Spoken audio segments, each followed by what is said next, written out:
Would some honourable member care to move the House take note of miscellaneous business? Mr. Speaker. Materia today. As if the Sky City deal was not rotten enough. As if it was not rotten enough.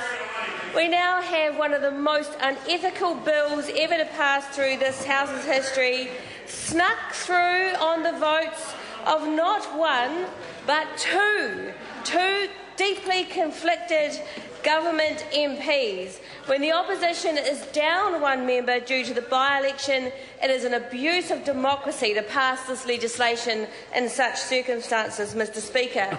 MPs are under huge pressure to vote against this deal. The pressure is coming from families, churches, organisations who have been harmed by problem gambling or left to mop up its mess.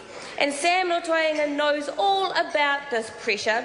He represents a community guided by deeply held religious beliefs who are genuinely troubled by gambling. How convenient, then, that a supposed spokesperson for the Catholic Church should front up to a select committee with evidence that the Church thinks that the casino is really a pretty good place, in fact, a safer place to gamble. But that was not the Church's view of the casino at all. The Church does not support this deal.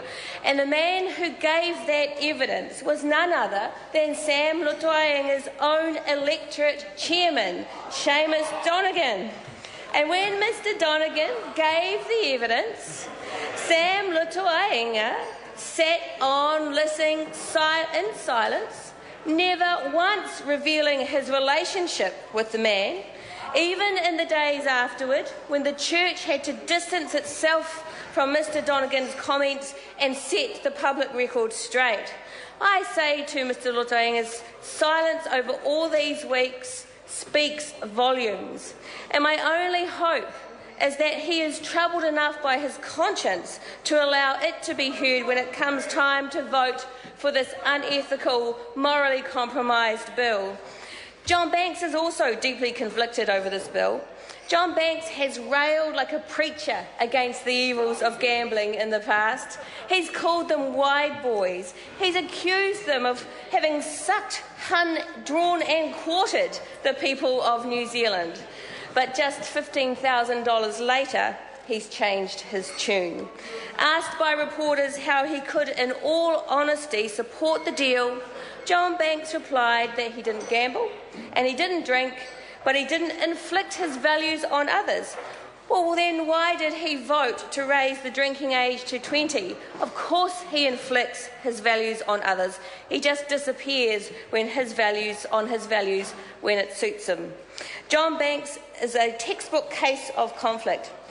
When a member votes on a deal worth $400 million to a casino, while at the same time the casino's CEO is in court giving evidence against him, there is a conflict of interest. And it is a conflict of interest burden that is borne by Mr Banks.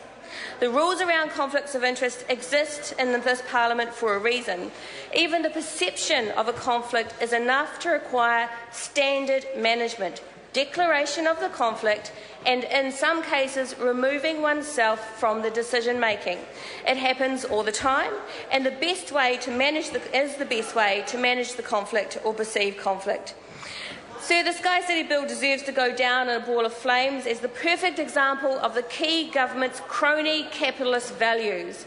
But regardless of the bill, sir, the Green Party has produced proposals for making New Zealanders safer from problem gambling anyway.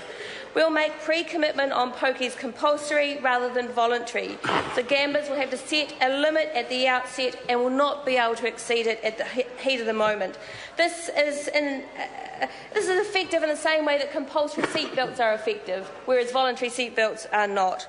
We'll outlaw inducements by casinos to problem gamblers to encourage them to come back to gamble. We know that happens because 67% of the pokie revenue at the Sky City Casino comes from gamblers who are part of the loyalty program So they know who they are, they know where they live, they know that that program is supposed to be used to prevent harm, and yet it's used by Sky City to market to those problem gamblers. We will stop that across the board, including for Sky City.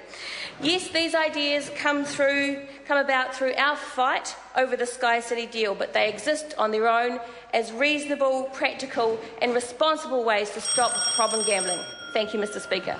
Honourable Amy Adams. Mr Speaker, the question is the motion be agreed to. The Honourable Amy Adams. Mr Speaker, the member has just resumed her seat.